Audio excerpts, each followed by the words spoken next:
मुख्यमंत्री अभ्युदय योजना में आप सभी का पुनः स्वागत है। आज हम लोग अगले क्लास के लिए molecular basis of N inheritance topic को लेकर आए हैं और मॉलिक्यूलर बेसिस ऑफ इनहेरिटेंस के अंतर्गत हम सभी आज कुछ इम्पोर्टेंट मेडिकल रिलेटेड क्वेश्चंस करेंगे। तो हम लोग जो है molecular basis of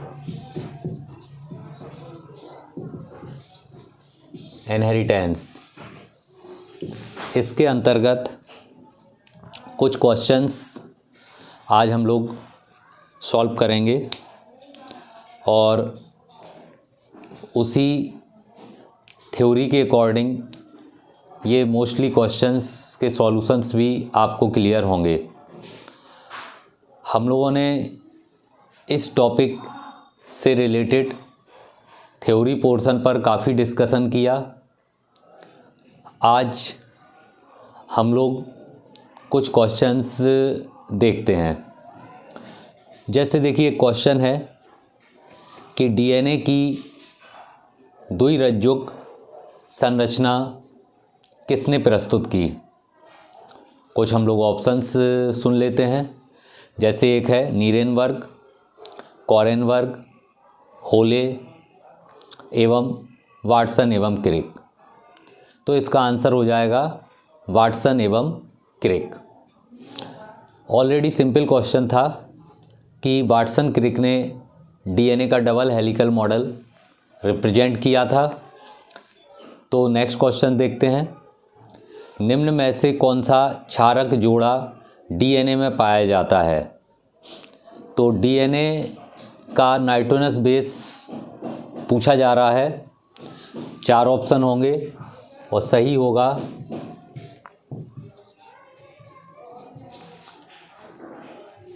adenine, thymine, cytosine, guanine. क्योंकि डीएनए के ये 4 नाइट्रोजनस बेस होते हैं और ए का पेयर टी से और सी का पेयर जी से, या ऐसा भी बोल सकते हैं कि टी का पेयर ए से और जी का पेयर हमेशा सी से बनता है। इन नाइट्रोजनस बेस के बीच में जो है वीक हाइड्रोजन बॉन्ड प्रेजेंट होते हैं। एडेनिन थाइमिन के बीच डबल वीक हाइड्रोजन बॉन्ड होगा। साइटोसिन और ग्वानिन के बीच triple weak hydrogen bond present होता है। तो इरेगुलर जो फॉर्म दिया होगा, जैसे इसमें एक दिया था ऑप्शन ए टी और जी यू, सेकंड दिया हुआ है ए यू जी सी, थर्ड दिया हुआ है ए टी जी यू और एक और दिया हुआ है ए टी जी सी। तो ऑब्वियसली ए टी और सी जी बोलें या जी सी बोलें, ये जो नाइट्रोजनस बेस का पेयरिंग है ये डीएनए के लिए सही रहेगा। नेक्स्ट, अब इसमें एक क्वेश्चन है कि निम्न में से कौन सा क्षारक आरएनए में अनुपस्थित होता है। तो आरएनए में कौन सा एब्सेंट होता है। ऑप्शन दिए हुए हैं ग्वानिन, एडेनिन, यूरेसिल, थाइमिन। तो आपको पता होगा कि थाइमिन जो है वो डीएनए में तो होता है, लेकिन आरएनए में थाइमिन के प्लेस पर क्या होता है, यूरेसिल। तो आरएनए की जब भी बात होगी तो उसमें कौन सा नाइट्रोजनस बेस एब्सेंट होगा, उसमें थाइमिन नहीं होगा और उसके प्लेस पर यूरेसिल होगा। नेक्स्ट क्वेश्चन देखते हैं। डीएनए पृथक्करण किसकी सहायता से होता है। डीएनए पृथक्करण या पृथक्कृतीकरण जो प्रोसेस है, क्या होता है, रेप्लिकेशन। ये जो प्रोसेस है तो इसमें किसकी हेल्प से, मीन्स कुछ एंजाइम्स दिए हैं ऑप्शन में। अब इनमें से पूछा जा रहा है कोई कौन से एंजाइम जो हैं डीएनए के प्रतिकृतिकरण,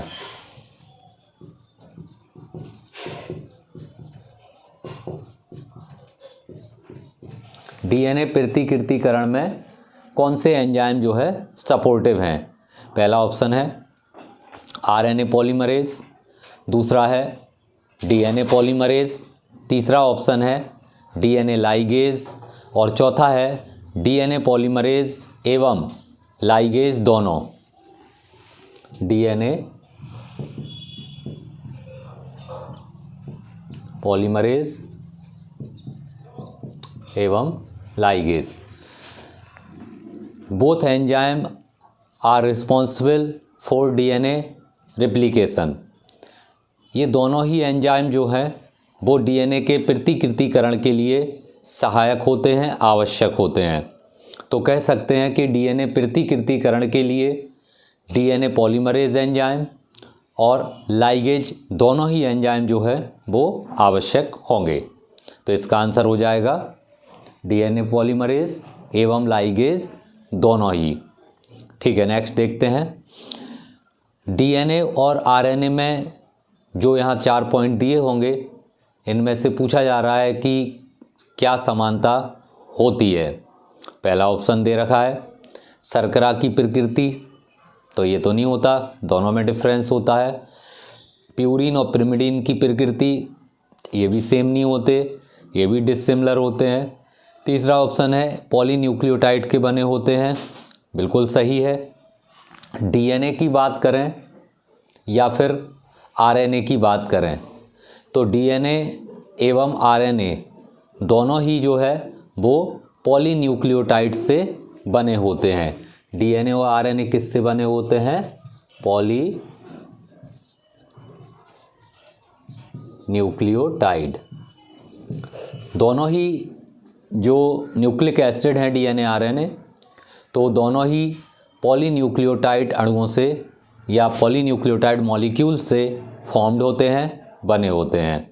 ऐसा नहीं है कि और डिफरेंट इसमें जो रॉन्ग पॉइंट्स दिए थे, ये दिया था कि ये बोल रहे थे कि दोनों में शर्करा समान होती है, दोनों में प्यूरिन पिरिमिडीन समान होते हैं, तो ऐसा नहीं है, दोनों में ही डिसिमिलर पाए जाते हैं। तो इस तरह से जो सिमिलरिटीज़ है वो क्या है कि DNA and RNA both nucleic acid consist of polynucleotide molecules. Next question देखते हैं। डीएनए में थाइमीन का प्रतिशत 20 है, तो एडेनिन का प्रतिशत कितना होगा? थाइमीन जो है वो बोल रहे हैं 20%, देन एडेनिन कितना होगा? किस में पूछा जा रहा है? डीएनए में।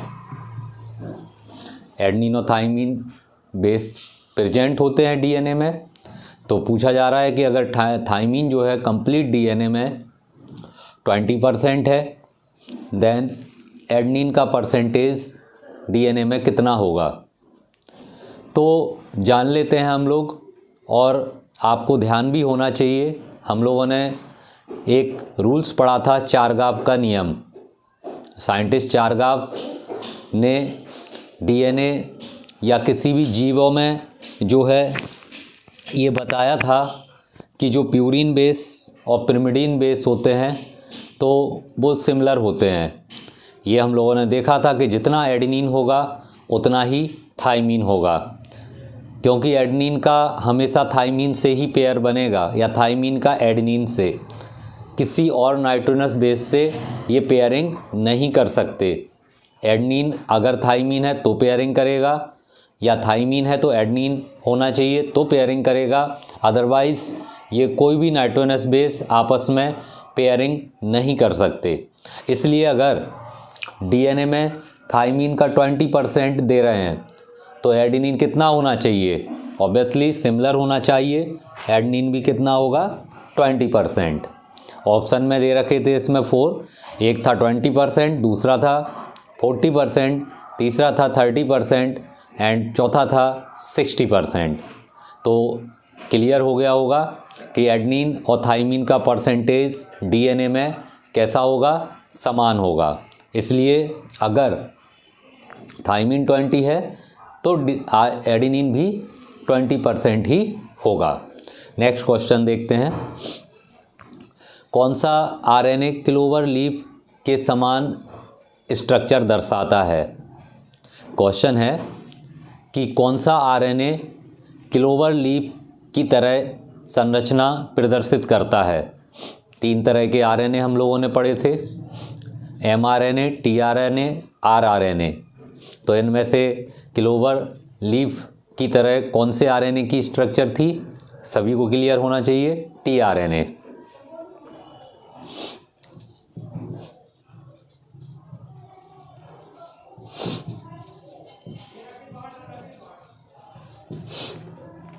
टीआरएनए की जो स्ट्रक्चर थी वो क्लोवर लीफ मॉडल की तरह थी। मीन्स कह सकते हैं कि क्लोवर लीफ मॉडल जो दिया गया था वो टीआरएनए की स्ट्रक्चर के लिए ही था। काफ़ी डिटेल में इस पर बात हुई थी कि क्लोवर लीफ जो मॉडल होता है टीआरएनए का, उसमें 4 आर्म्स होती हैं और एक वेरिएबल आर्म्स होती है, जिसमें हम लोगों ने ये भी देखा था कि कुछ आर्म्स ऐसी होती हैं जिनमें लूप बनते हैं और जो वेरिएबल आर्म्स होती है विदाउट लूप होती है। तो इस तरह से ये टीआरएनए की स्ट्रक्चर हम लोगों ने क्लोवर लीफ मॉडल के अकॉर्डिंग डिस्कस की थी, जिसमें आपको ध्यान होगा एक ऊपर की तरफ थी अमीनो एसिड एक्सेप्टर आर्म, नीचे की तरफ थी एंटीकोडॉन आर्म, एक थी टी साइंस सी आर्म और एक थी डीएचयू आर्म। तो ये और एक थी स्मॉल वेरिएबल आर्म्स। तो इस तरह से जो क्वेश्चन पूछा जा रहा है कि क्लोवर लीफ स्ट्रक्चर जो है वो किस तरह के आरएनए के लिए थी, तो बिल्कुल क्लियर है कि टीआरएनए की स्ट्रक्चर जो है वो क्लोवर लीफ की तरह ही होती है। जिसे और भी हम लोग डिस्कस कर सकते हैं। क्लोवर लीफ एक पोएसी या लेग्यूमिनेसी फैमिली से रिलेटेड एक प्लांट होता है, जिसे तिपतिया चारा भी कहा जाता है। और इस प्लांट की जो लीफ होती हैं तो बिल्कुल उसी तरह से टीआरएनए की स्ट्रक्चर भी होती है। इसीलिए उस प्लांट के बेस पर ही टीआरएनए की स्ट्रक्चर को क्लोवर लीफ मॉडल के अकॉर्डिंग रिप्रेजेंट किया गया था और इसका डिटेल पूरा आपको बताया गया था ऑलरेडी। नेक्स्ट, न्यूक्लियोटाइड बना होता है। न्यूक्लियोटाइड जो है वो किस किस से बना होता है?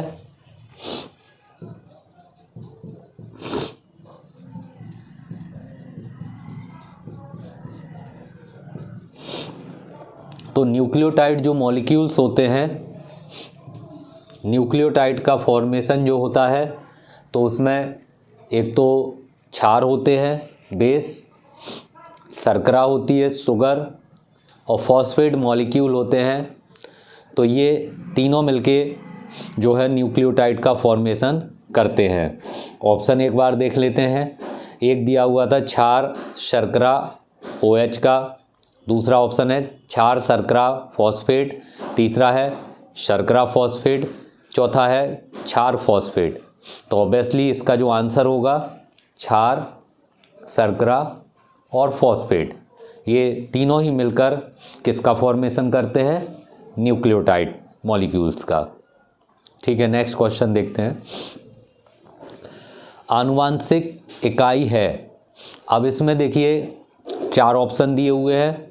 एक है गुणसूत्र, दूसरा है जीन प्रारूप, तीसरा है गोल्जी काय और चौथा है जीन। तो इसका आंसर हो जाएगा जीन। एक्चुअली आनुवांशिक इकाई जो है वो क्या हो जाएगी? जीन। और भी आनुवांशिक पदार्थ होते हैं, लेकिन अगर इसमें जीन्स दिया होगा ऑप्शन में तो जो मोर प्रोबेबल आंसर होता है तो वो राइट होता है जीन्स। तो कह सकते हैं कि जो आनुवांशिक इकाई है या जेनेटिकली यूनिट है तो वो कौन कहलाएगी? जेनेटिकल यूनिट क्या होगी? जीन्स। अगला क्वेश्चन है, हरगोविंद खुराना जाने जाते हैं? एक साइंटिस्ट हैं, इंडियन साइंटिस्ट रहे हैं, डॉक्टर हरगोविंद खुराना। बहुत ही फेमस नेम है और काफ़ी इनके जो एक्सपेरिमेंट रहे जेनेटिक्स को लेकर वो काफ़ी वैलिड रहे, काफ़ी सपोर्टिव रहे, काफ़ी फेमस रहे और कह सकते हैं कि क्लियरेंस कंडीशन में उन्होंने अपने एक्सपेरिमेंट शो आउट किए। तो अब क्वेश्चन दिया हुआ है कि हरगोविंद खुराना जो है वो जाने जाते हैं। पहला ऑप्शन है प्रोटीन संश्लेषण के लिए, दूसरा ऑप्शन है आरएनए संरचना की खोज के लिए, तीसरा ऑप्शन है डीएनए संरचना की खोज के लिए और चौथा ऑप्शन है डीएनए लाइगेज एंजाइम की खोज के लिए। तो जो हरगोविंद खुराना है ये किसके लिए जाने जाते हैं? प्रोटीन संश्लेषण के लिए। तो इसका आंसर हो जाएगा हरगोविंद खुराना जाने जाते हैं किसके लिए? पहला आंसर हो जाएगा प्रोटीन संश्लेषण के लिए। नेक्स्ट क्वेश्चन है आरएनए अणु में थाइमीन का विस्थापन होता है। आरएनए के लिए क्या होता है? थाइमीन जो है वो रिप्लेस होता है, क्योंकि आरएनए में थाइमीन तो होगा नहीं, तो थाइमीन किससे रिप्लेस होता है? वो होता है यूरेसिल। तो आरएनए के लिए यूरेसिल की ज़रूरत होती है और डीएनए से आरएनए बनता है, डीएनए में थाइमीन होता है, तो क्या किससे रिप्लेस हो जाता है थाइमीन? यूरेसिल। तो क्या बन जाता है? आरएनए। आरएनए में कौन से नाइट्रोजनस बेस होते हैं? AGCU, एडेनिन, ग्वानिन, साइटोसिन और यूरेसिल। तो थाइमीन को रिप्लेस कौन करता है? Uracil nitrogenous base. अगला क्वेश्चन है डीएनए के दो खंडों को जोड़ने वाला एंजाइम। डीएनए के सपोज दैट जैसे दो पीस है, तो इनको आपस में अटैच करने के लिए कौन सा एंजाइम जो है वो सपोर्टिव होता है? ऑप्शन है लाइगेज, पॉलीमरेज, सिंथेटेज, हेलिकेज। तो इसका आंसर हो जाएगा फर्स्ट लाइगेज।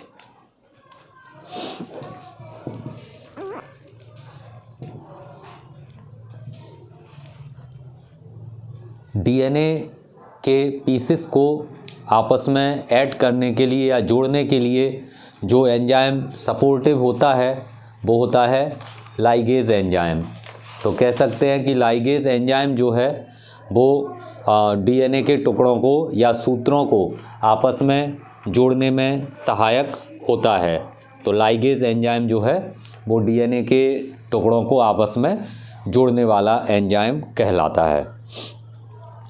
एक क्वेश्चन है एक डीएनए रज्जुक में, डीएनए के थ्रेड में न्यूक्लियोटाइड आपस में किस बंध से जुड़े होते हैं? डीएनए का जो थ्रेड है उसमें जो न्यूक्लियोटाइड मॉलिक्यूल्स होते हैं वो आपस में, क्योंकि जैसे कई सारे न्यूक्लियोटाइड्स हैं उनको ऑब्वियसली वो आपस में अटैच होंगे, जुड़ेंगे, तो वो आपस में जुड़ने के लिए उनको कौन सा जो बॉन्ड है वो ज़रूरी होता है? फिर से रिपीट कर रहे हैं, डीएनए का जो थ्रेड है, डीएनए का जो रज्जुक है, उसमें जो न्यूक्लियोटाइड अणु हैं, एक न्यूक्लियोटाइड से तो बनेगा नहीं, कई सारे न्यूक्लियोटाइड अणु जो है वो आपस में जुड़ते चले जाते हैं। तो कौन से बॉन्ड से वो आपस में जुड़ते हैं? ऑप्शन है glycosidic bond, phosphodiester bond, peptide bond, hydrogen bond. तो इसका आंसर हो जाएगा फॉस्फोडाइएस्टर बॉन्ड।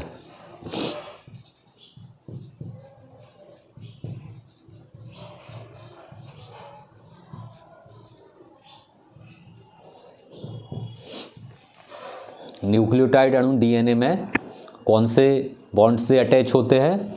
फॉस्फोडाइएस्टर बॉन्ड के द्वारा आपस में अटैच होते हैं। नेक्स्ट क्वेश्चन देखते हैं। एक न्यूक्लियोटाइड एक न्यूक्लियोसाइड से भिन्न होता है। न्यूक्लियोटाइड और न्यूक्लियोसाइड आपस में डिफरेंस शो करते हैं। हम लोगों ने पढ़ा था थ्योरी क्लासेस में, न्यूक्लियोसाइड और न्यूक्लियोटाइड में क्या डिफरेंसेस होते हैं, इनका कंपेयर किया था, एक टेबल भी देखी थी और काफ़ी डिटेल में हम लोगों ने इस पर बात की थी। तो उसी से रिलेटेड एक क्वेश्चन है कि एक न्यूक्लियोटाइड एक न्यूक्लियोसाइड से भिन्न होता है, इसमें अनुपस्थित होता है। न्यूक्लियोटाइड और न्यूक्लियोटाइड में भिन्नता किसकी वजह से होती है? फॉस्फेट समूह। क्षार और शुगर तो दोनों में ही होते हैं, लेकिन फॉस्फेट समूह जो है वो एब्सेंट होता है। तो ऑप्शन थे क्षार एब्सेंट, शर्करा, फॉस्फेट समूह, हाइड्रोक्सिल समूह। तो इसका आंसर हो जाएगा फॉस्फेट समूह जो है वो दोनों में नहीं होता है। तो इस वजह से न्यूक्लियोसाइड और न्यूक्लियोटाइड आपस में फॉस्फेट की वजह से डिफरेंस शो कर सकते हैं। एक क्वेश्चन है, डीऑक्सीराइबोज व राइबोज दोनों ही शर्कराएं एक वर्ग से संबंधित हैं। डीऑक्सीराइबोज शुगर एवं राइबोज शुगर दोनों एक ही ग्रुप से रिलेटेड हैं। तो वो कौन सा है ग्रुप? ऑप्शन है ट्राइओजेज, हेक्सोजेज, पेंटोजेज और पॉलीसैकेराइड। तो पेंटोज दोनों ही शुगर जो हैं डीएनए में होती है डीऑक्सीराइबोज शुगर, आरएनए की होती है राइबोज शुगर।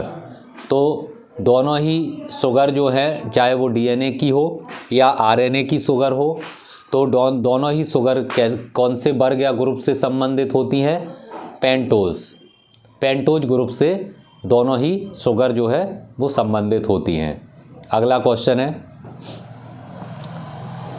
यह तथ्य कि एक प्यूरिन क्षारक हमेशा हाइड्रोजन बंधों द्वारा एक पिरिमिडीन क्षारक से जुड़ता है। क्वेश्चन दे रखा है कि प्यूरिन क्षार जो हैं वो हाइड्रोजन बॉन्ड के द्वारा पिरिमिडीन क्षार से संबंधित होते हैं। ये डीएनए द्विकुंडलिनी में कौन सा गुण विकसित होगा? इस तरह की जो बात है तो इससे डीएनए की जो डबल हेलिकल स्ट्रक्चर है या द्विकुंडलिनी है तो उसमें कौन सा गुण विकसित होगा? तो आंसर होगा इसका डीएनए की एक समान चौड़ाई।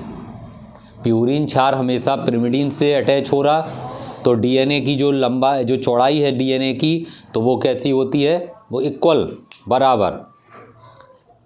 यहाँ पे प्यूरिन बेस है, यहाँ पे पिरिमिडीन बेस है, यहाँ पे प्यूरिन है, यहाँ पे पिरिमिडीन है। तो जो ये वृत्त बनती है, चौड़ाई बनती है डीएनए की, तो वो क्या होती है? वो समान रहती है। किस वजह से समान रहती है? कि प्यूरिन और पिरिमिडीन हमेशा हाइड्रोजन बॉन्ड से, दुर्बल हाइड्रोजन बॉन्ड से जुड़ते हैं। तो इस वजह से डीएनए की जो श्रृंखला है उसकी जो चौड़ाई होती है तो वो हमेशा समान रहती है।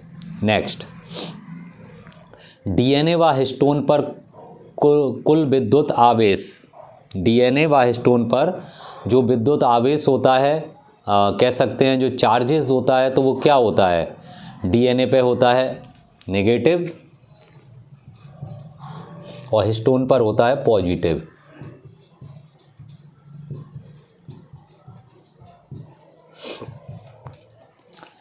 डीएनए जो है वो ऋणावेश शो करता है और हिस्टोन जो कि एक प्रोटीन है वो धन आवेश शो करती है। तो DNA negative charges condition show करता है और हिस्टोन प्रोटीन जो है पॉजिटिव चार्ज को रिप्रेजेंट करती है। नेक्स्ट क्वेश्चन है, सिकल सेल एनीमिया के लिए निम्न में से कौन सा सर्वाधिक उपयुक्त है? क्वेश्चन है कि सिकल सेल एनीमिया के लिए जो ये ऑप्शन होंगे 4, इनमें से सबसे सही कौन सा होगा? सिकल सेल एनीमिया एक डिसीज़ है जो कि जेनेटिकल डिसीज़ है एक तरह की। और सिकल सेल एनीमिया में क्या होता है कि हीमोग्लोबिन की एबनॉर्मलिटीज़ की वजह से जो भी आरबीसी होती है तो उसका जो शेप होता है वो सिकल शेप में आ जाती हैं, हंसियाकार हो जाती हैं, और इससे जो ब्लड से रिलेटेड एबनॉर्मलिटीज़ हैं वो बॉडी में देखी जाती हैं। तो क्वेश्चन है कि सिकल सेल एनीमिया से संबंधित इनमें से कौन से ऑप्शन जो है या कौन सा ऑप्शन जो है वो सही होगा? ऑप्शन देख लीजिएगा। पहला है इसका लोह पूरकों द्वारा उपचार नहीं किया जा सकता। दूसरा है यह एक आणविक रोग है। तीसरा है यह मलेरिया के लिए प्रतिरोधकता प्रदान करता है। और चौथा है उपयुक्त सभी। तो ये इसका जो आंसर होगा वो इसके तीनों पॉइंट सही है, तो लास्ट ऑप्शन हो जाएगा उपर्युक्त सभी। एक बार रिपीट कर लेते हैं। सिकल सेल एनीमिया से संबंधित कौन से पॉइंट सही हैं? पहला, इसका लोह पूरकों द्वारा उपचार नहीं किया जा सकता, सही है ये। यह एक आणविक रोग है, बिल्कुल सही है। यह मलेरिया के लिए प्रतिरोधकता प्रदान करता है, ये भी सही है।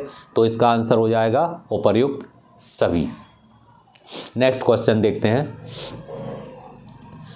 AUG के लिए निम्न में से कौन सा कथन सही है?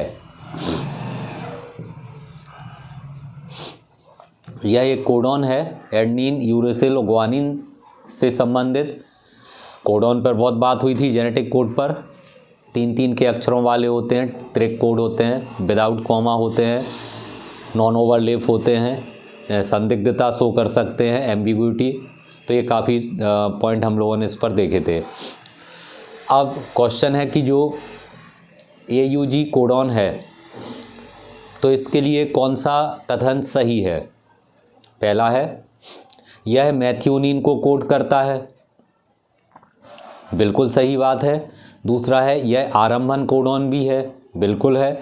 तीसरा, यह प्रोकैरियोट व यूकैरियोट दोनों में ही मैथ्योनिन को कोड करता है, ये भी सही है। और चौथा दिया उपयुक्त सभी। तो ऑल ऑप्शन इसके जो हैं वो राइट होंगे। एक बार फिर से रिपीट कर लें। AUG से संबंधित कौन कौन से कथन हैं? पहला, मैथ्योनिन को कोड करता। AUG जो है वो एक अमीनो एसिड मैथ्योनिन को प्रदर्शित करता है, सही बात। दूसरा है कि ये आरंभन कोडॉन है, इनिशिएटिंग कोडॉन, ये भी बिल्कुल सही है, क्योंकि ये प्रोटीन सिंथेसिस की पॉलीन्यूक्लियोटाइड सीरीज के फॉर्मेशन की स्टार्टिंग करने वाला अमीनो एसिड होता है।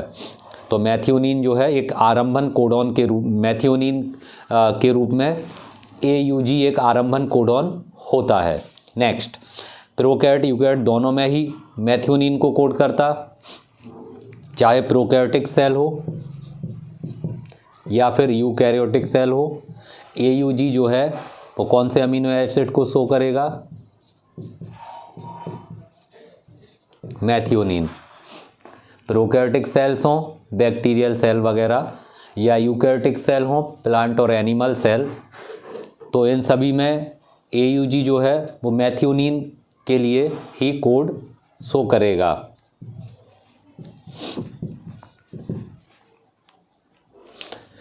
AUG जो है वो कौन से कथन सही हैं इसके लिए फिर से रिपीट कर लें। मैथ्योनिन को कोड करता है, समारंभन कोडॉन है, प्रोकैरियोटिक और यूकैरियोटिक दोनों में ही मैथ्योनिन को कोड करता है, और उपर्युक्त सभी। तो इसका ऑल ऑफ दी एबव, तो मतलब इसमें आंसर हो जाएगा सभी, ये सही हैं। ठीक है, नेक्स्ट क्वेश्चन देख लेते हैं। सबसे अधिक जीनों की संख्या व सबसे कम जीनों की संख्या वाला मनुष्य का क्रोमोसोम। ये एक में डिस्टर्ब हो गया, चलिए दूसरा क्वेश्चन देखते हैं। ये इसमें देखिए, एक मिनट, अब अगला क्वेश्चन जो है, हाँ, इसके बाद देखिए अब एक क्वेश्चन है कि जीन उपस्थित होते हैं। ये क्वेश्चन जो है 2003 में पूछा गया था, और भी उसके बाद भी 1-2 बार पूछा जा चुका है।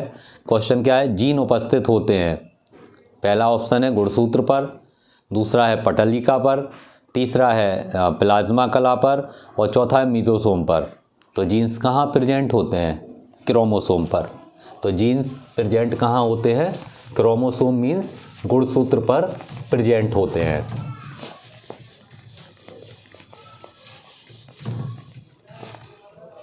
जीन्स जो हैं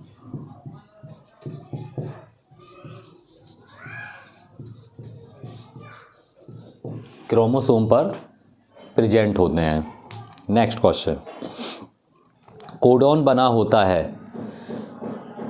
ऑप्शन है 1 न्यूक्लियोटाइड का, दूसरा ऑप्शन है 2 न्यूक्लियोटाइड का, तीसरा ऑप्शन है 3 न्यूक्लियोटाइड का और चौथा है 4 न्यूक्लियोटाइड।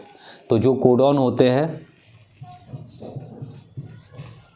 कितने न्यूक्लियोटाइड से फॉर्म्ड होते हैं? 3। सबको याद हो चुका होगा क्योंकि ये कई बार अपन बात कर चुके और बिल्कुल क्लियर जेनेटिक कोड में हम लोग इस बात को समझ भी चुके हैं कि जो भी कोडॉन होते हैं वो 3 न्यूक्लियोटाइड अणुओं से या जैसे कहें 3 नाइट्रोजनस बेस से जो है वो फॉर्म्ड होते हैं। अगला क्वेश्चन, प्रति कोडॉन जिसे एंटी कोडॉन के नेम से जानते हैं क्षारीय त्रिक होता है, इसका आंसर है डायरेक्ट टीआरएनए पर, जो कि एमआरएनए के क्षारीय क्रम का पूरक होता है। क्वेश्चन समझ लीजिएगा, प्रति कोडॉन मीन्स एंटी कोडॉन कहाँ होता? एंटी कोडॉन होता है टीआरएनए पर। एंटी कोडॉन कहाँ होता है? टीआरएनए पर। और किसके अनुरूप होता है? जो कोडॉन होते हैं एमआरएनए पर तो उसी के अनुरूप होता है। ध्यान करिएगा, प्रोटीन सिंथेसिस में जब हम लोग ट्रांसलेशन यानी अनुवादन पढ़ रहे थे तो वहाँ पर आपको और वहाँ पर भी ध्यान कर ले सकते हैं क्लोवर लीफ मॉडल। वहाँ पर देखिए आपको एक नीचे की तरफ बताई गई थी एंटी कोडॉन आर्म। तो उसमें क्या था कि जो कोडॉन थे वो एक पर्टिकुलर एंटी कोडॉन से ही संबंधित होते हैं। तो जो एंटी कोडॉन होते हैं वो किससे संबंधित होते हैं? टीआरएनए पर। और वो एंटी कोडॉन कहाँ होते? टीआरएनए पर। और किसके अनुरूप होते? एमआरएनए से संबंधित कोडॉन के अनुरूप होते हैं। तो इसका आंसर हो जाएगा टीआरएनए पर, जो एमआरएनए के क्षारीय क्रम का पूरक होता है। मतलब एंटी कोडॉन कहाँ होते? टीआरएनए पर। नेक्स्ट क्वेश्चन, प्रोटीन संश्लेषण में अमीनो अम्ल के सक्रियण के लिए आवश्यक अणु। प्रोटीन संश्लेषण में अमीनो अम्ल के सक्रियता के लिए क्या आवश्यक होता है? अमीनो अम्ल के सक्रियण के लिए टीआरएनए, क्योंकि टीआरएनए पर जो अंतिम कोडॉन होता है OH ग्रुप होता है। ध्यान करिएगा आप इसके एक सूत्र पर, जिसको अमीनो अम्ल सक्रियण भुजा बोला गया था। अमीनो एसिड एक्सेप्टर, अमीनो अम्ल ग्राही भुजा जिसे बोला गया था, amino acid acceptor arm. TRNA पर थी ना एक अमीनो एसिड एक्सेप्टर आर्म, तो वो उसे क्यों कहा गया अमीनो अम्ल ग्राही भुजा? क्योंकि वो अमीनो अम्ल उस भुजा से आसानी से जुड़ सकते हैं। तो क्वेश्चन दोबारा से सुनिए तब क्लियर होगा। क्वेश्चन है कि प्रोटीन संश्लेषण में अमीनो अम्ल के सक्रियण के लिए आवश्यक अणु, तो कौन हो जाएगा? टीआरएनए, क्योंकि टीआरएनए पर ही तो अमीनो अम्ल जुड़ पाते हैं। तो अमीनो अम्ल जब सक्रिय होते हैं तो टीआरएनए पर वो आसानी से उसकी जुड़ते जाते हैं और पॉलीन्यूक्लियोटाइड श्रृंखला का फॉर्मेशन करते जाते हैं। क्योंकि एमआरएनए पर ऐसा नहीं होता, आरआरएनए पर नहीं होता है, तो टीआरएनए जो है वो सपोर्ट करता है अमीनो अम्ल के सक्रियण के लिए, और कह सकते हैं अमीनो अम्ल की पॉलीन्यूक्लियोटाइड श्रृंखला के बढ़ाने के लिए, एलोंगेशन के लिए। नेक्स्ट क्वेश्चन, पॉलीपेप्टाइड श्रृंखला का आरंभ होता है।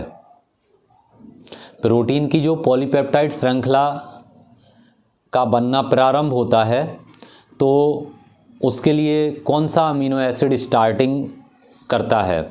ऑप्शन है मैथियोनिन, ग्लाइसिन, तीसरा है लाइसिन और चौथा है ल्यूसिन। तो मैथियोनिन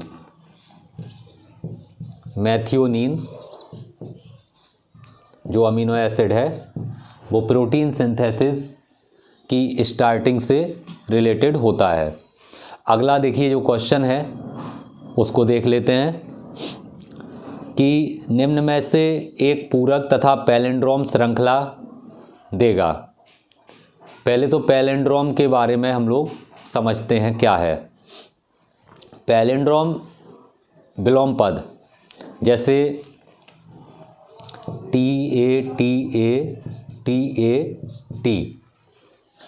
सबसे पहले हम लोग यहाँ बात कर रहे हैं अभी पैलिंड्रोम।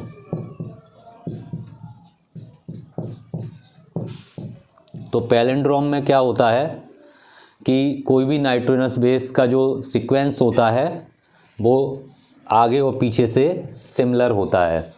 जैसे इसमें आप देख सकते हैं थाइमीन से स्टार्ट है, thymine adenine, thymine adenine, thymine adenine, thymine. अब अगर हम लोग यहाँ से इसको देखें या यहाँ से देखें तो इसमें आप देख सकते हैं इस तरफ से भी इसका सीक्वेंस और इस तरफ से भी, दोनों साइड से कैसा है, सिमिलर। तो दोनों साइड से इनके सीक्वेंस जो हैं वो सिमिलर हैं, समान हैं। तो ये कहलाते हैं विलोम पद या इसको बोल देते हैं पैलिंड्रोम।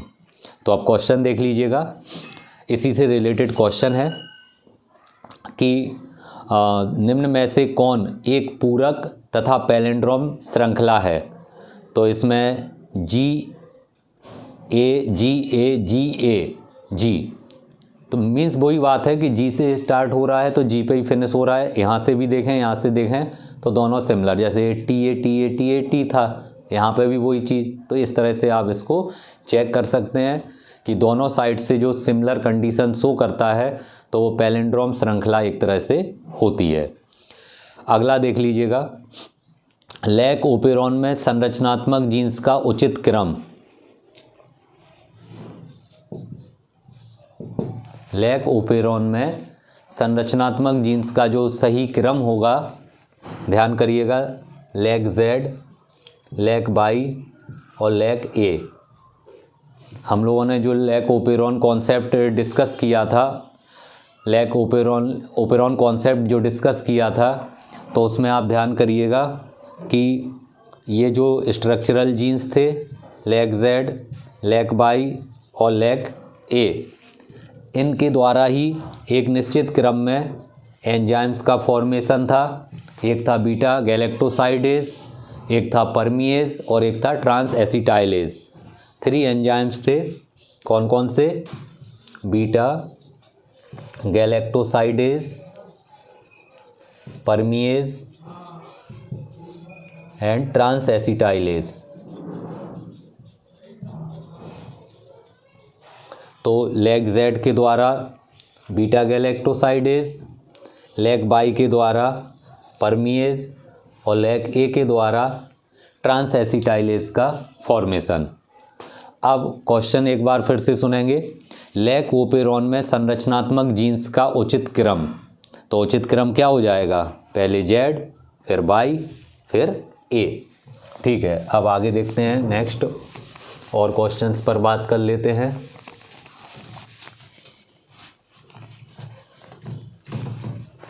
अब इसके बाद एक और क्वेश्चन है, लैक ओपेरॉन में लैक प्रदर्शित क्या करता। लैक ओपेरॉन में जो लैक है वो किसको रिप्रेजेंट करता है।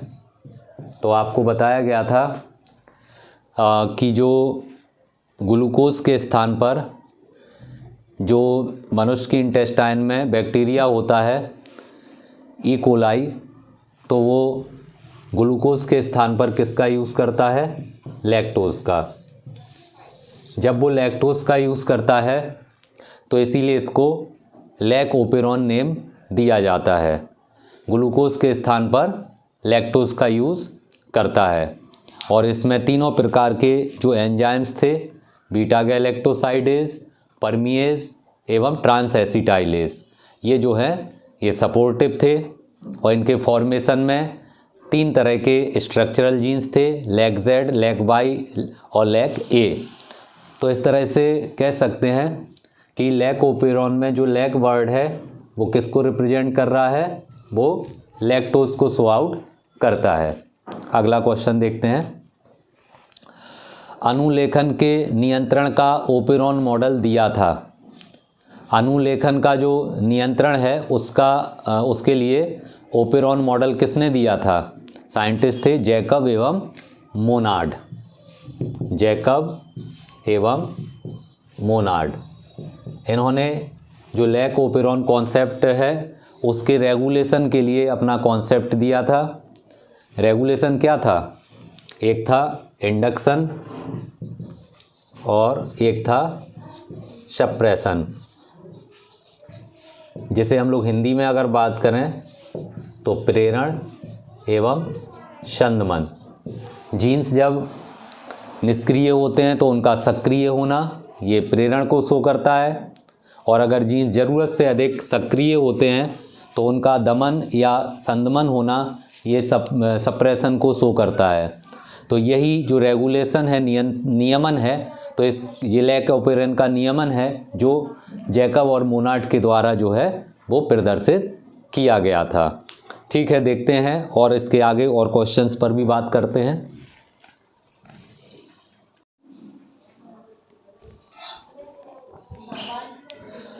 अगले क्वेश्चन पर बात करते हैं कि अनुलेखन के नियंत्रण का ओपेरॉन मॉडल दिया था।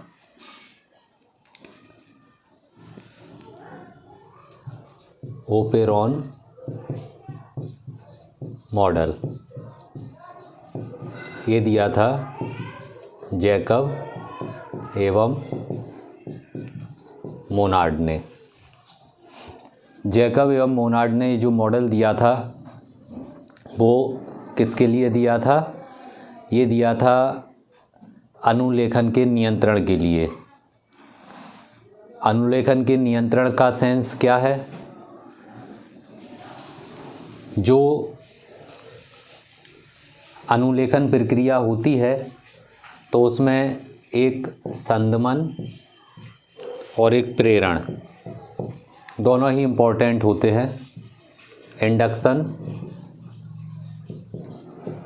एवं सप्रेशन।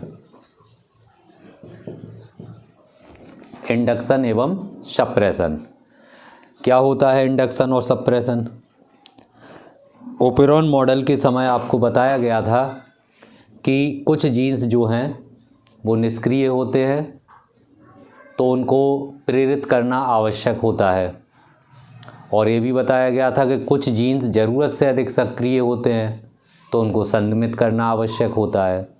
इस तरह से प्रेरण और संदमन के द्वारा क्या होता है? रेगुलेशन। और ये रेगुलेशन जो है वही अनुलेखन के नियंत्रण के लिए रिस्पॉन्सिबल होता है। तो कह सकते हैं कि जैकब और मोनार्ड ने जो ये कॉन्सेप्ट दिया था तो उसमें ये प्रेरण और संदमन दोनों ही पॉइंट जो है वो महत्वपूर्ण होते हैं। अब एक क्वेश्चन है कि डीएनए प्रतिकृतियन के लिए आरएनए प्राइमर आवश्यक है, इस कारण क्योंकि आरएनए प्राइमर, ये क्वेश्चन जैसे रिपीट कर दिया हमने आपके लिए, कोई बात नहीं, एक बार फिर से रिवाइज हो गया। अब हम लोग बात कर लेते हैं कि आरएनए प्राइमर पर। आरएनए प्राइमर जो है उसका क्या रोल है? डीएनए प्रतिकृतिकरण के लिए आरएनए प्राइमर क्यों आवश्यक है? तो इसका 4 ऑप्शन देख लीजिए कौन कौन से हैं। एक है, यह जुड़ने वाले न्यूक्लियोटाइड को बांधे रखता है। दूसरा है, डीएनए पॉलीमरेज को सक्रिय करता है। तीसरा, आरएनए पॉलीमरेज को सक्रिय करता है। चौथा ऑप्शन है, डीएनए प्रतिकृतियन को रोकता है। तो इसका आंसर जो है वो जुड़ने वाले न्यूक्लियोटाइड को आपस में बांधे रखना। जो भी न्यूक्लियोटाइड होते हैं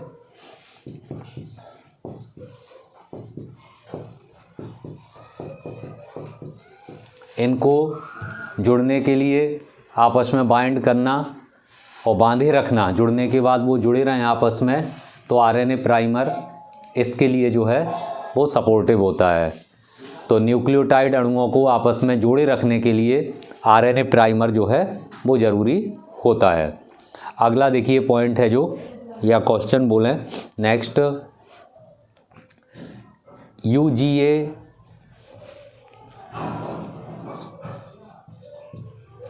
अगला जो कोडॉन है वो दिया हुआ है यूएजी और UAA।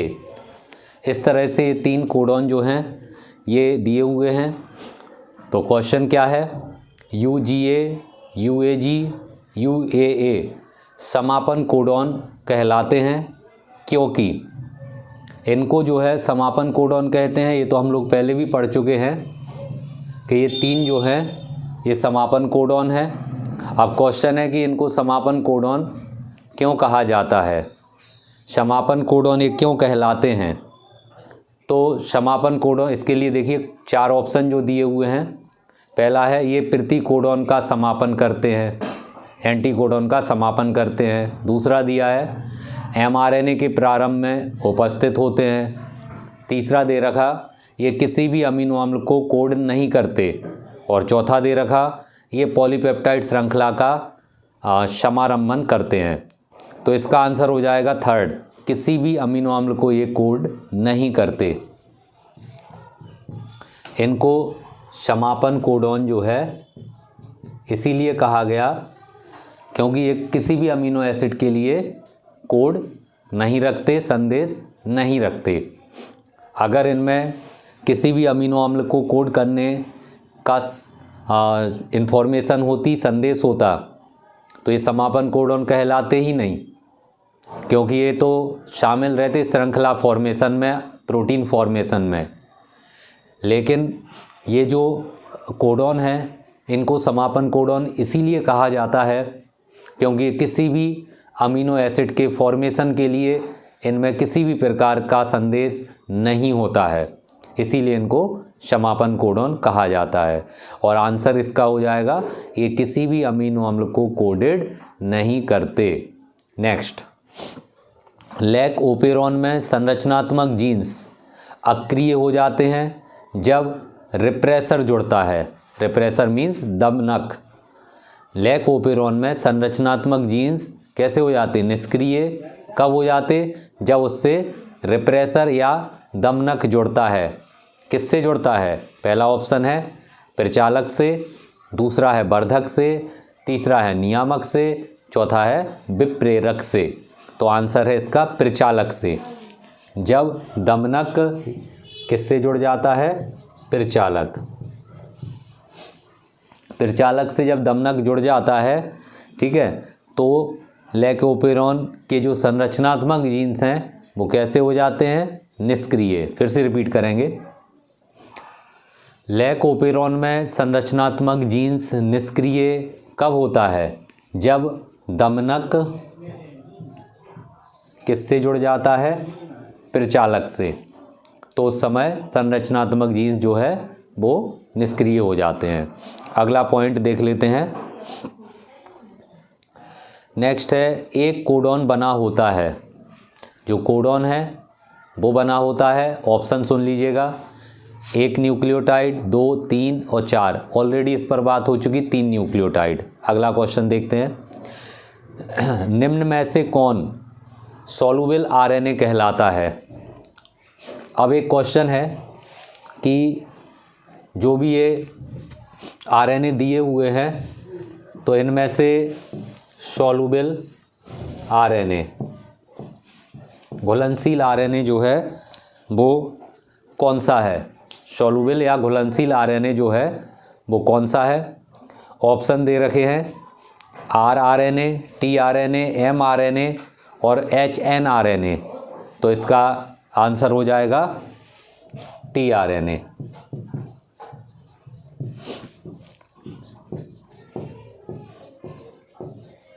घुलनशील आरएनए कौन कहलाता है, स्थानांतरण आरएनए, ट्रांसफर आरएनए या टीआरएनए।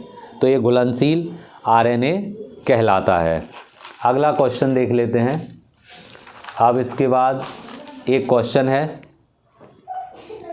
रेस्ट्रिक्शन एंडोन्यूक्लियस काटता है।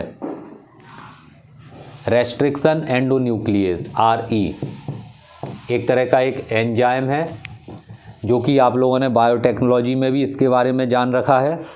रेस्ट्रिक्शन एंडोन्यूक्लियस, इससे रिलेटेड एक क्वेश्चन है रेस्ट्रिक्शन एंडोन्यूक्लियस काटता है। आंसर इसमें सुन लीजिएगा, 4 को ऑप्शन कौन से हैं, पहले ऑप्शन सुनिएगा फिर आंसर बताएंगे। पहला है डीएनए का एक रज्जुक विशिष्ट स्थलों पर। दूसरा ऑप्शन है डीएनए के दोनों रज्जुकों को। तीसरा है डीएनए के दोनों रज्जुक किसी भी स्थल पर। और चौथा है आरएनए के एकल रज्जुक को। तो इसका आंसर हो जाएगा डीएनए के दोनों रज्जुकों को। आरई जो है वो डीएनए के जो दोनों सूत्र होते हैं, दोनों ही श्रृंखलाएं होती हैं डीएनए की, उन दोनों को ही कट कर सकता है। और ये क्वेश्चन 2006 और उसके बाद भी 1-2 बार पूछा गया है। आरई एंजाइम जो है वो डीएनए के सिंगल थ्रेड को कट करता है कि आरएनए को करता है कि डीएनए के दोनों सूत्रों को। तो इसका आंसर क्या है, डीएनए के दोनों सूत्र या रज्जुकों को कट करता है। अगला, निम्न में से किसके कारण डीएनए का व्यास नियत होता है। किसके द्वारा डीएनए का जो व्यास होता है, डायमीटर ऑफ डीएनए, वो ये कांस्टेंट रहता है। आंसर क्षारकों के बीच, ऑप्शन देखिए पहले 4, क्षारकों के बीच हाइड्रोजन बंध, फॉस्फोडाइएस्टर बंध, डाइसल्फाइड बंध, सहसंयोजी बंध। तो इसका आंसर है क्षारकों के बीच हाइड्रोजन बंध। जो नाइट्रोजनस बेस होते हैं इनके बीच में जो हाइड्रोजन बॉन्ड होता है, वीक हाइड्रोजन बॉन्ड जो होता है, इसी की वजह से डीएनए का जो व्यास होता है वो एक नियत रहता है, कांस्टेंट रहता है। क्वेश्चन 2 बार आ चुका है इस तरह का, फिर से सुन लीजिएगा। डीएनए का व्यास किसकी वजह से नियत यानी कांस्टेंट रहता है। तो जो भी नाइट्रोजनी क्षारों के बीच में हाइड्रोजन बॉन्ड होता है, दुर्बल हाइड्रोजन बॉन्ड होता है, तो उसी की वजह से जो कह सकते हैं कि डीएनए का जो डायमीटर या व्यास होता है वो नियत यानी कांस्टेंट रहता है। अगला क्वेश्चन, एक द्विरज्जुक डीएनए के एक रज्जुक में क्षारक युग्मों का क्रम ये दे रखा है AGCT,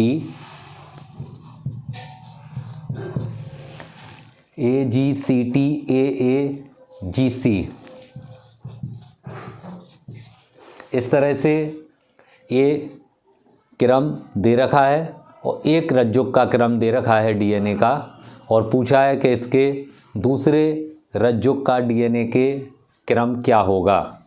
तो इसमें आप देख लीजिएगा, ए की जगह क्या होगा, टी आएगा, जी की जगह सी आएगा, सी की जगह जी, टी की जगह ए की जगह टी, ए की जगह टी, जी की जगह सी और सी की जगह जी। ओवरऑल ए की जगह टी आ गया, सी की जगह जी, और अगर जी है तो सी आ गया, टी है तो ए आ गया।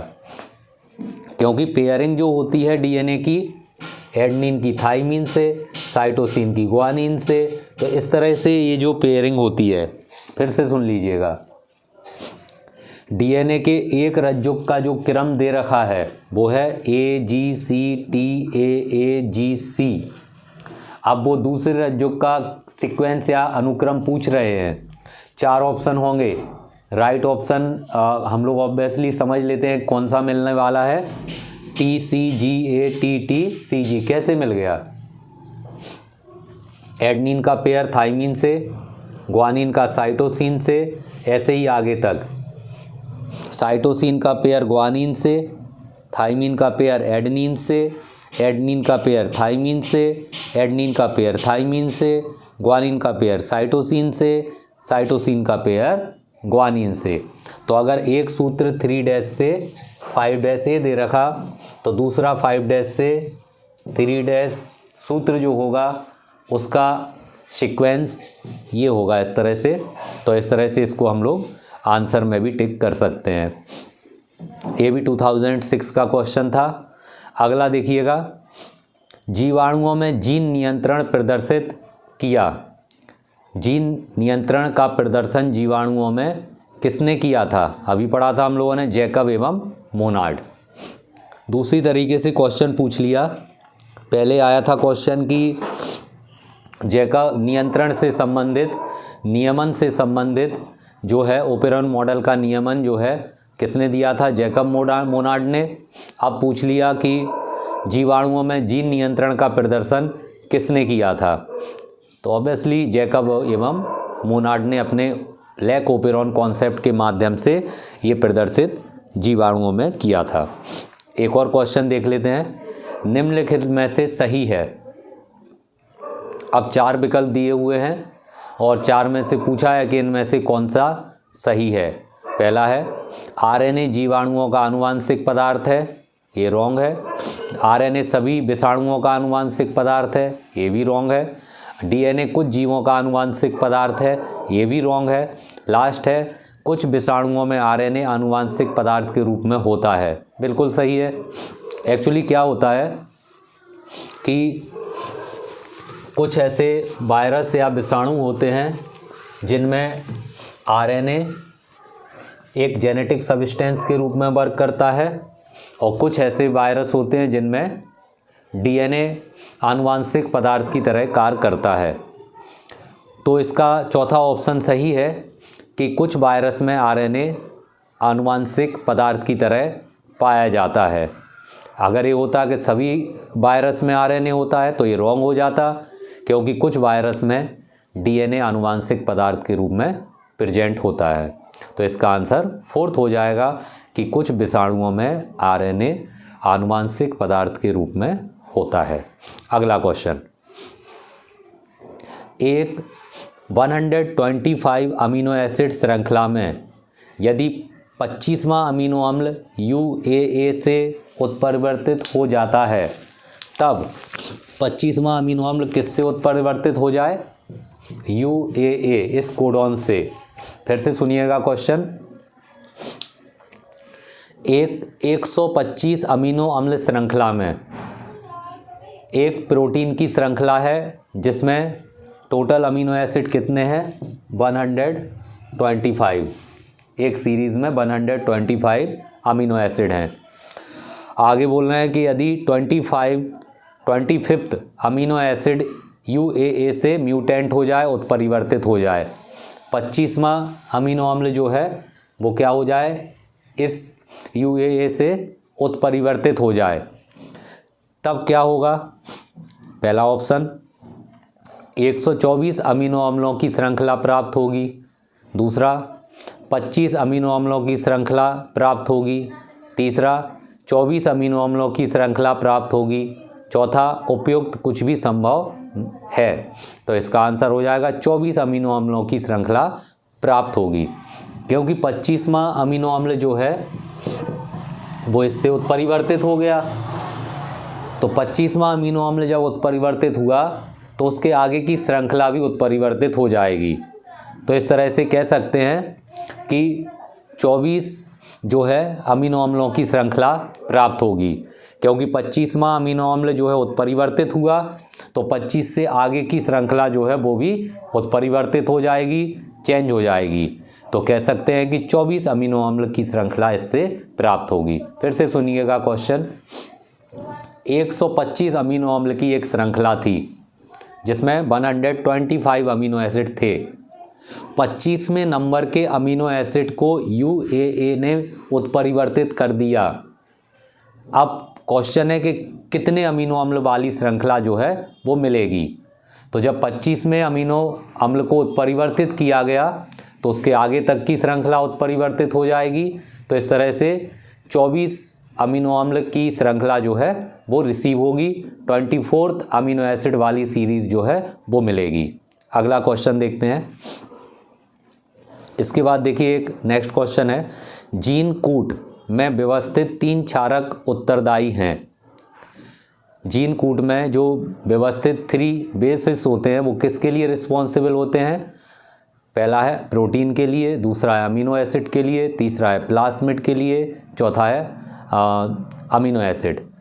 तो अमीनो एसिड के लिए जो भी नाइट्रोजनस बेस के 3 जो ये कोडॉन बनते हैं, कई बार बात हो गई इस पर, तो ये 3 के जो कोडॉन होते हैं वो किसके लिए होते हैं?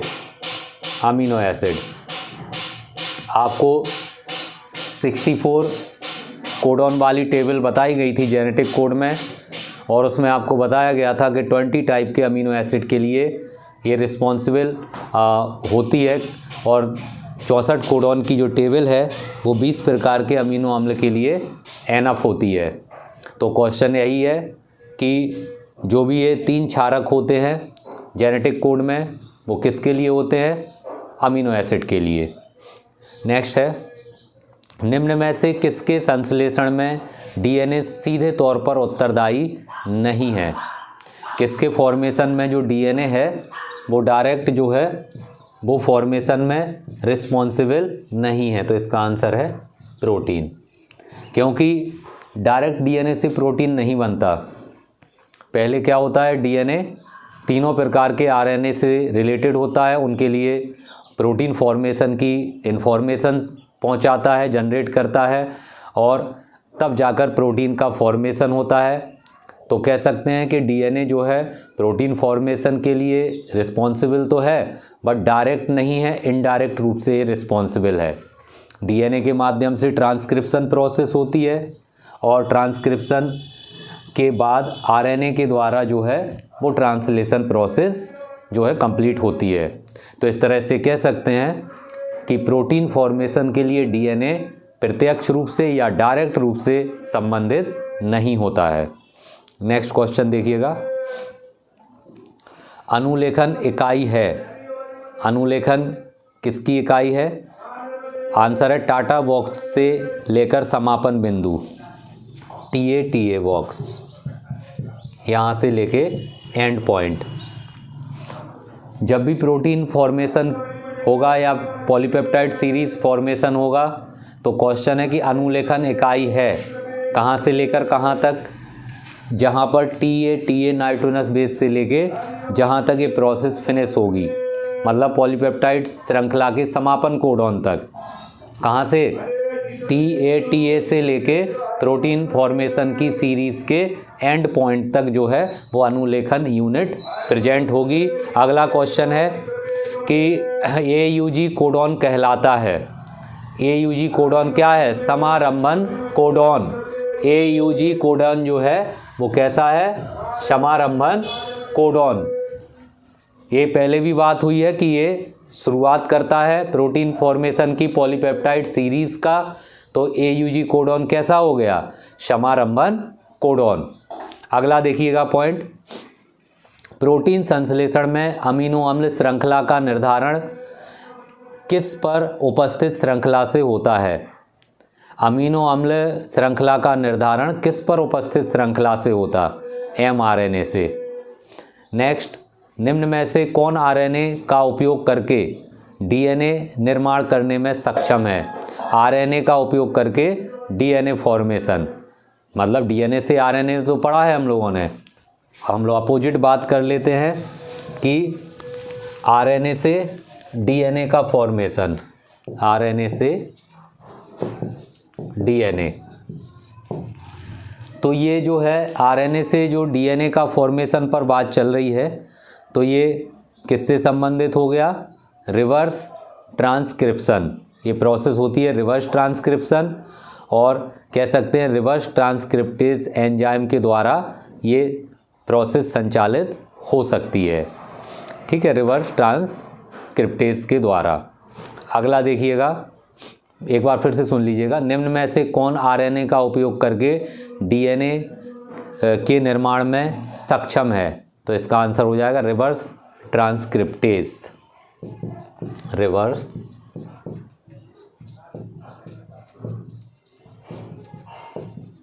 ट्रांसक्रिप्टेज। आरएनए से अगर डीएनए का फॉर्मेशन होना है तो वहाँ पर एक एंजाइम सपोर्ट करेगा, रिवर्स ट्रांसक्रिप्टेज। और ये प्रोसेस क्या कहलाएगी? ये कहलाएगी रिवर्स ट्रांसक्रिप्शन। व्युत्क्रम अनुलेखन। व्युत्क्रम अनुलेखन। व्युत्क्रम अनुलेखन मीन्स रिवर्स ट्रांसक्रिप्शन क्या है? आरएनए से डीएनए फॉर्मेशन। कौन से एंजाइम्स की हेल्प से होता है? रिवर्स ट्रांसक्रिप्टेज एंजाइम की हेल्प से ये प्रोसेस कंप्लीट होती है। नेक्स्ट क्वेश्चन देख लीजिएगा। अनुलेखन के दौरान आरएनए पॉलीमरेज एक संवर्धक जीन से जुड़ता है, जो क्या है? आरएनए पॉलीमरेज संवर्धक जीन से जुड़ता है। कौन सा संवर्धक जीन से? TA एक तरह का ये संवर्धक जीन्स है। संवर्धक जीन्स एक तरह का नाइट्रोजनस बेस से बना एक पीस है जो एक जीन्स के रूप में वर्क करेगा। कौन से जीन्स के रूप में? संवर्धक जीन्स के रूप में। कौन? TA। तो ये संवर्धक जीन्स के रूप में वर्क करेगा। और क्वेश्चन है कि इससे कौन जुड़ता है? RNA polymerase. इससे कौन अटैच होगा? RNA polymerase. आरएनए पॉलीमरेज किससे अटैच होगा? TA एक संवर्धक जीन से अटैच होगा। नेक्स्ट पॉइंट देखिएगा। डीएनए से एमआरएनए का बनना, अभी हाल बात हुई थी। डीएनए से एमआरएनए का बनना क्या नहीं, इस पर नहीं, नेक्स्ट पॉइंट बात करते हैं। आरंभन कोडॉन क्या है? आरंभन कोडॉन क्या है? AUG। आरंभन कोडॉन है AUG। तो आरंभन कोडॉन क्या कहलाएगा? AUG। नेक्स्ट देखिए, डीएनए का रिवर्स ट्रांसक्रिप्शन की खोज। रिवर्स ट्रांसक्रिप्शन जो है उसकी खोज किसने की? टैमन एवं बाल्टीमोर साइंटिस्ट ने। टैमन एवं बाल्टीमोर रिवर्स ट्रांसक्रिप्शन की जो है इन्होंने खोज की थी, टैमन एवं बाल्टीमोर ने। अगला क्वेश्चन देखिएगा। नेक्स्ट, निम्न में से किस कोडॉन के लिए tRNA अनुपस्थित है? निम्न में से किस कोडॉन के लिए tRNA अनुपस्थित है? UAA इसका आंसर हो जाएगा। UAA इस कोडॉन के लिए जो tRNA होता है वो अनुपस्थित होता है। tRNA जो है UAA के लिए एब्सेंट होता है। अगला, 20 अमीनो अम्लों के निर्माण के लिए कितने सक्रिय कोडॉन उपस्थित होते हैं? कितने? 20 अमीनो अम्ल के निर्माण के लिए कितने सक्रिय कोडॉन? 20 अमीनो एसिड फॉर्मेशन के लिए कितने सक्रिय कोडॉन होंगे? तो देखिए, 20 अमीनो अम्ल के लिए जो टोटल कोडॉन होते हैं वो बताए थे 64, और इनमें से जो एक्टिव या सक्रिय कोडॉन होंगे वो होंगे 61। तो 20 अमीनो अम्ल के लिए जो 61 कोडॉन होंगे वो सक्रिय होंगे, और टोटल कोडॉन की ज़रूरत जो पड़ती है वो हम लोगों ने पढ़ा था टेबल के द्वारा। 64 कोडॉन की जो टेबल है वो 20 टाइप ऑफ अमीनो एसिड के लिए जो है वो पर्याप्त होती है, ठीक है ना। और इनमें से जो कितने कोड जो हैं वो शामिल रहते हैं 20 type of amino acid formation के लिए, तो वो रहते हैं 61। तो इसका आंसर हो जाएगा 61 जो है सक्रिय कोडॉन है वो 20 प्रकार के अमीनो एसिड के निर्माण के लिए जो है वो ज़रूरी होते हैं और शामिल होते हैं। अगला, निम्न में से किसने सिद्ध किया कि डीएनए का द्विगुणन एक अर्ध संरक्षी प्रक्रिया है? किसने ये बताया था कि डीएनए का द्विगुणन एक अर्ध संरक्षी प्रक्रिया है? इसका आंसर है मेजल्स एवं स्टाहल। मेजल्स एवं स्टाहल। मेजल्स और स्टाहल ने ये बताया था कि डीएनए का जो द्विगुणन है, डुप्लीकेशन है, वो एक सेमी कंजर्वेटिव प्रोसेस है, अर्ध संरक्षी प्रक्रिया है। इस पे फिर से बात कर लें। देखिए, डीएनए का जो डुप्लीकेशन या द्विगुणन आपको बताया गया था वो क्या था? एक डीएनए से 2 नए डीएनए का बनना, और इसी को अर्ध संरक्षी या सेमी कंजर्वेटिव प्रोसेस क्यों कहा गया था? इसलिए बोला गया था कि बनने वाले 2 न्यू डीएनए में पुराने डीएनए का आधा भाग जो है या कुछ भाग जो है वो क्या रहता है? संरक्षित होता है।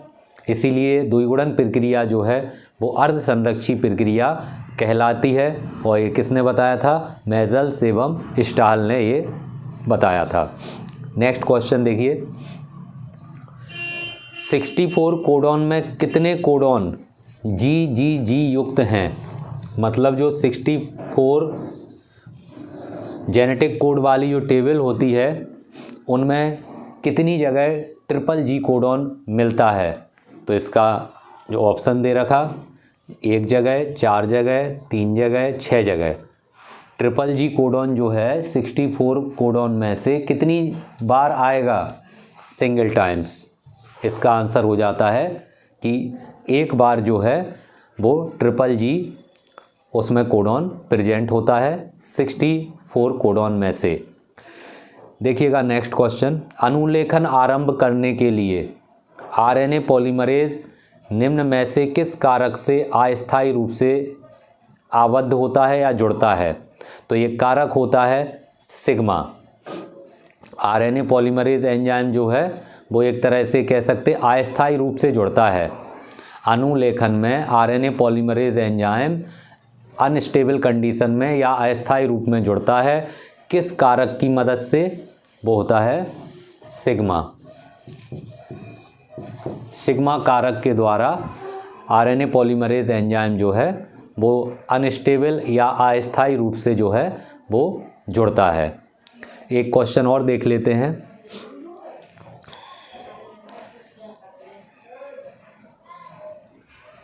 निम्नलिखित में से कौन सा एंजाइम कोशिका में उत्पन्न होगा जिसकी लैक वाई जीन्स में नॉनसेंस उत्परिवर्तन होगा? लैक वाई, इससे संबंधित कौन सा एंजाइम बताया गया था? Beta galactosidase. तो इसका आंसर क्या हो जाएगा? Beta galactosidase. 2013 नीट में ये क्वेश्चन आया था। रिपीट करेंगे, कौन सा एंजाइम कोशिका में उत्पन्न होगा और लैक वाई जीन्स में नॉनसेंस उत्परिवर्तन से संबंधित है? तो इसका आंसर क्या है? लैक वाई से रिलेटेड कौन सा हो गया एंजाइम? Beta galactosidase.